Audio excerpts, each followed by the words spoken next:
Hey there, this is gonna be a complicated video to make. I even took some notes. See how well organized I am? Not. Just to give you a basic idea of what you're in for, it's gonna be a bit of philosophy, a little bit of science, and I'm gonna try to address the relationship between the mind and the brain. So now that you know, you can stick around or go away. It's your free choice. Or is it? I cannot resist to start this discussion about the mind and the brain without first talking about a particular brain, belonging to a particular person, with a particularly brilliant mind, and that person is Albert Einstein. The autopsy on Einstein's body was done by a young pathologist named Thomas Stolz Harvey. Despite Einstein's specific instructions to be cremated, and despite the fact that Harvey was, like I said, a pathologist and not a brain specialist, he removed and took Einstein's brain, without any authorization and without the family's consent. He later on managed to get Einstein's son permission, but only under the condition that he will publish the study in a scientific journal, which Harvey never did. He photographed the brain, weighted it, and dissected it into about 170 pieces. He kept Einstein's brain for 43 years and published nothing. Finally, he surrendered some parts of the specimen to several specialists, and the remaining was returned to the University Medical Center in Princeton, and at last several studies were published. Einstein's brain was average in size, actually leaning more towards the small range, which immediately destroyed the myth that the size of the brain is directly related to intelligence. However, his brain was different in terms of anatomy. The inferior parietal lobe was 50% wider than in a normal brain. The parietal operculum, another brain region that is supposed to be near it, is missing entirely from Einstein's brain. Basically what happened was that a part of the brain grew bigger at the cost of another part of the brain, which in his case could not develop.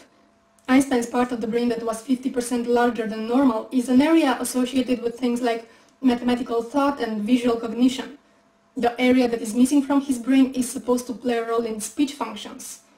And on one hand, we do know about Einstein's skill in mathematical reasoning, and that he used the visual imagination to come up with his theories. For instance, he was imagining space-time as being curved. And on the other hand, we also know that he did have problems in speech functions. He started talking later than most kids. He used to repeat sentences again and again until he was like 9 or so. He also did poorly in subjects like languages and history, while he exceeded in mathematics and physics. Also, he said himself that he thinks visually rather than verbally. The point to all of this was to exemplify clearly what we already know from science, that particular parts of the brain are directly related to particular mental functions. However, there is still the claim that even if intelligence is dependent on the brain, our consciousness or self-awareness or soul, if you want to call it that, is not. In philosophy, this is called dualism, the belief that the mind, and again by mind they mean consciousness, is non-physical and distinct from the brain. And this, as you may know, can lead very easily to religious and spiritual beliefs that the soul can survive the death of the physical body and live on. The main problem with dualism is that if the mind is non-physical, then consciousness should not be affected by what's happening to the physical body. And it obviously is. That's why if you hit your head, you can lose consciousness. Or take the example of drugs, for instance, which are physical, and you ingest them with your also physical body, and yet your consciousness is affected. In the case of hard drug dependency, even your personality can change, the way you think and even the way you feel. The amount of research and experiments showing the direct connection between brain and consciousness, in my opinion, leaves no room for dualism. In which case, if the mind and the brain are not separate entities, you can conclude that either both are physical or both are mental, that no physical stuff exists. Everything that you see and hear and touch, the people around you, the world around you, it's all in your mind. No matter at all. Now this particular view, it's called subjective idealism, and I'm not going to get into it because I just find the idea silly. To be honest, it's just mental masturbation. I see no use for it. Now the opposite view is called materialism, and is the position I hold myself. The mental and the physical are one and the same, and they are both material. The mind is a product of the body. Our consciousness is the totality of our thinking as well as our feeling processes, both of them coming from the brain. The brain is material, therefore anything that it produces cannot possibly be immaterial. And this can also go in a couple slightly different directions. Personally, I am a reductive materialist. I believe that all mental phenomena, pain, anger, joy, all of them can be ultimately reduced to brain activities. Basically, psychology can be reduced to neurobiology.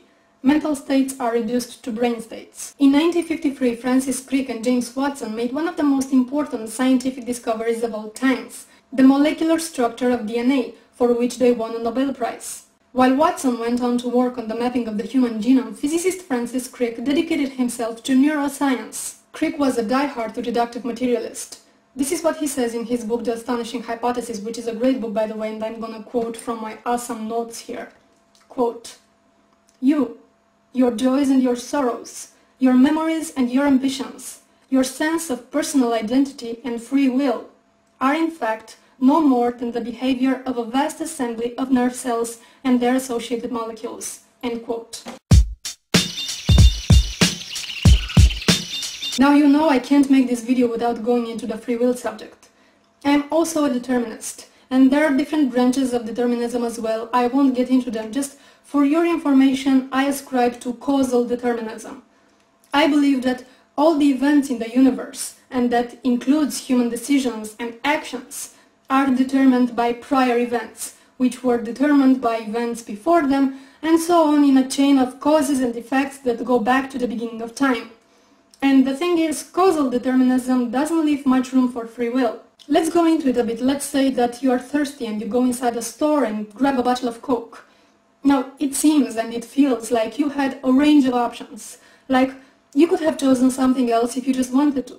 But on the other hand, if you look at the world in general, everything that happens has precise causes for happening.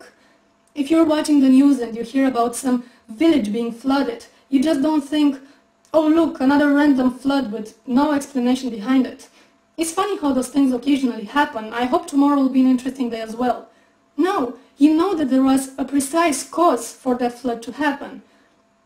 In this case, let's say that it was caused by tsunami, which was caused by a large displacement of water, which was caused by an earthquake, which was caused by some volcano activity, and so on. You can go back further and further in time to find the cause behind the cause behind the cause. And how about your decision to grab a bottle of Coke? Maybe that was the first thing on the shelf and you were in a hurry, or maybe you have a caffeine addiction, or maybe you just have a genetic predisposition to liking that particular taste. Either way, there was a cause for you making that decision. Not to mention that there was a cause for you going into that particular store, there was a cause for you being thirsty, there was a cause for you having enough money to buy a drink, and so on. If you could turn back the time but without having any recollection of anything, you would end up making the exact same choice again, because all the circumstances that led to you making that choice would be exactly the same. So your will is not really free, but is dependent on all these factors that restrict your choice making. In the same sense, the flood would also happen again, because all the circumstances that made that flood happen would be exactly the same. Now there is a particular branch of physics, namely quantum mechanics, and some people interpret that as being able to argue against determinism and somehow prove free will, because at atomic and subatomic level, particles seem to act randomly. If you start shooting 10,000 electrons at a screen with two slits, you cannot make definitive predictions about where each particle will end up. However, you can predict with high accuracy about what percentage of them, how many of those 10,000 particles, will end up in any given location. So the fact that individual particles seem to be unpredictable doesn't really influence the probabilities at a larger scale. In fact, the apparent randomness at subatomic level doesn't seem to have any influence on larger systems. For instance, the neurons. Personally, I don't think there is such thing as randomness in the universe. We just call random what to us seems unpredictable. But that only means that we can't make accurate predictions about those events, not that the events are really random at their core. Maybe we just can't get all the relevant factors, all the variables. Maybe there is information at subatomic level that we just don't have access to, or not yet. And even if, for the sake of the argument, let's say that quantum events are truly indeterministic, the implication of free will from that, to me, looks desperate. The apparent random activities of electrons giving you free will, come on! This would at most make your decisions random, And randomness is not free will by any standards. I know people like the idea of free will, and I know we all feel that we have free will, but if you have to stretch things to that extent to defend a concept, then maybe the concept is just not worth defending. To wrap this up, I just want to mention Benjamin Libet's experiment done on the sequence of mental and physical events that take place when you are making a decision. For instance, the decision to move your hand. Now, what this research and others done later on showed was that your consciousness of willing comes almost half a second later than your readiness potential. This basically means that your brain is enabling your body to move your hand before you are even aware that you want to move your hand. You are making conscious decisions half a second later after you are already starting to act on them. Now, what does this say about free will? Don't be shy to give your thoughts in comments and video responses. Bye there.